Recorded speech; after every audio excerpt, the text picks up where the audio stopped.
Hello everybody, my name is Danny Cottle.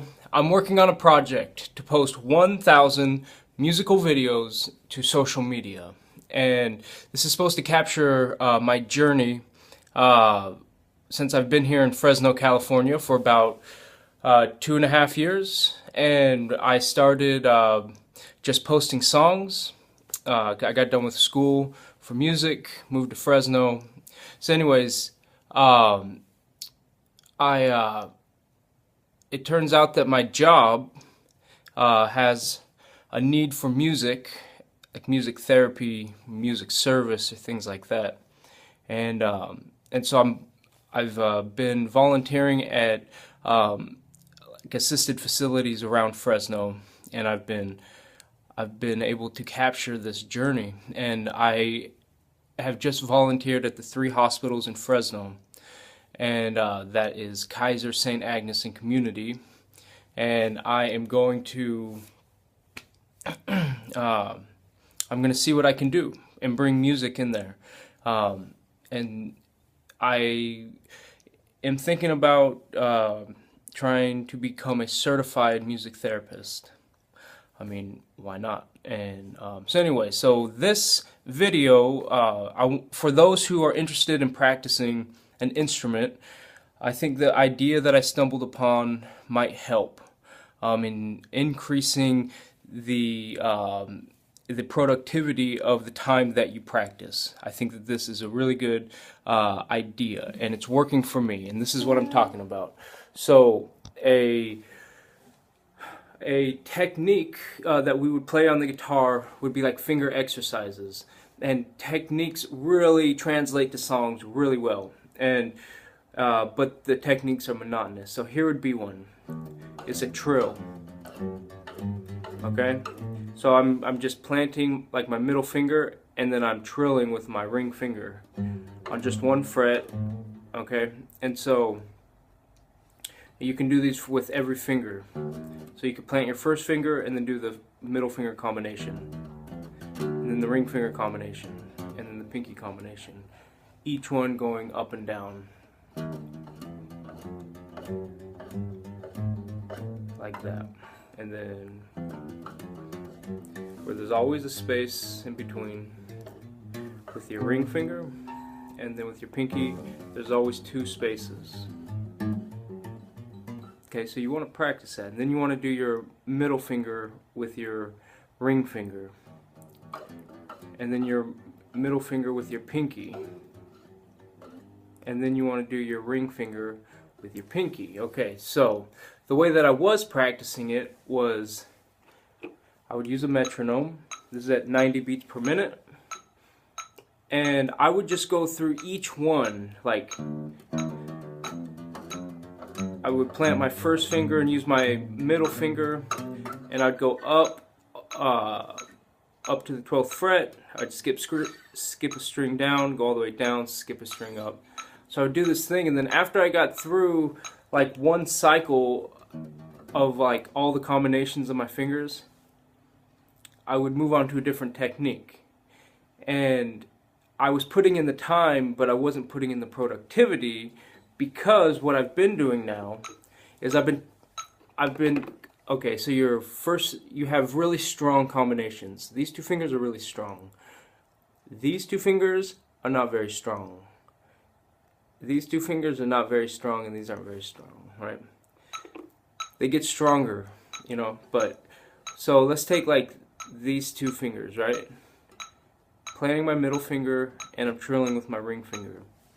Now this is how I do it now, and this is, I think, really focusing in on one finger combination.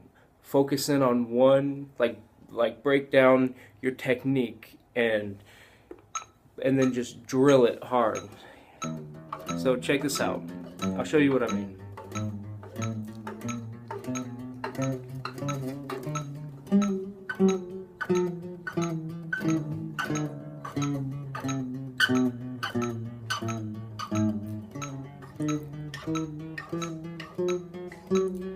Okay, so about this time you could start feeling it, and that's what we're going for. We want to push the that fatigue that builds up. We want to fight through that. So I'll show you once I get there.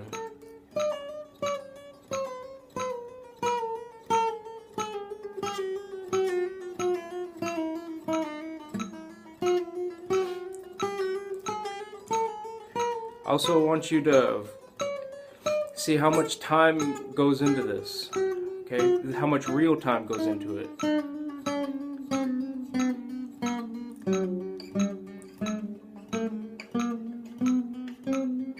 Okay.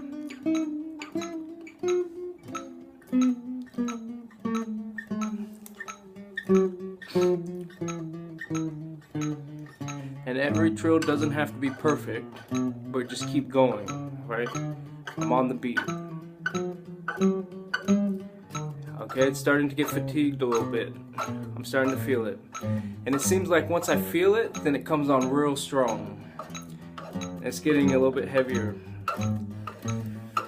Right? And so I listen to my body and I just shake it out, right? And I want to stretch out this finger, right? I want to stretch that out on my knee. Okay? And I stretch it out for a minute. Check this out.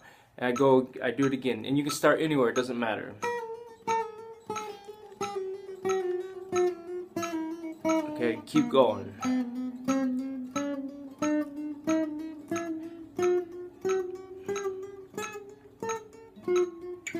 Okay, but you have to listen to your body and don't hurt yourself, okay? Like, if you feel there's an ache that is caused by the fatigue, and that's different than like straight pain, you know? Don't hurt yourselves, but you have to push it. And you have to listen to your body and know when to stretch, know when to stop.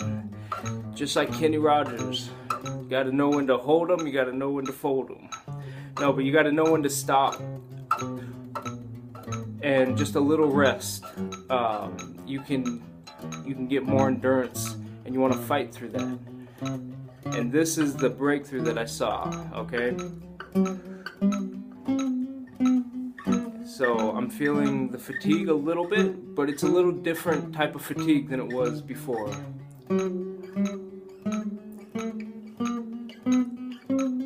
And as musicians, right, as guitarists, we love to practice, and so this is the okay. So this fatigue thing's happening, right? It's different though; it's bearable.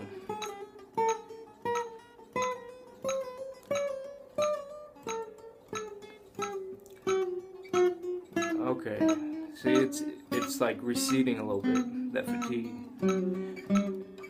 which suggests I could probably turn up the tempo a little bit, because I feel like this is pretty consistent.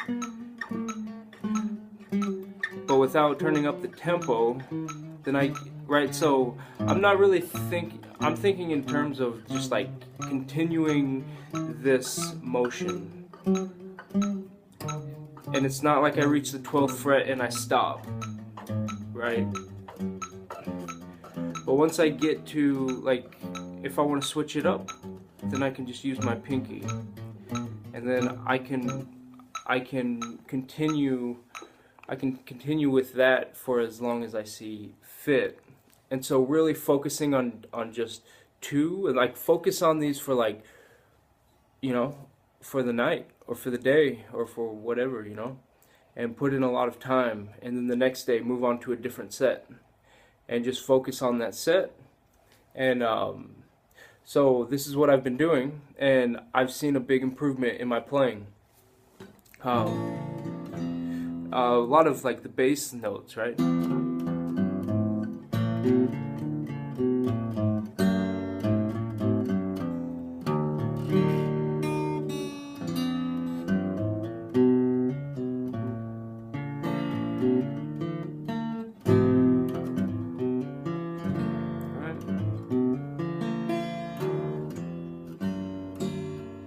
So yeah, it just strengthened up my hand to the point that I feel like I'm having a command over what I'm when I'm playing, you know, what's under my fingers.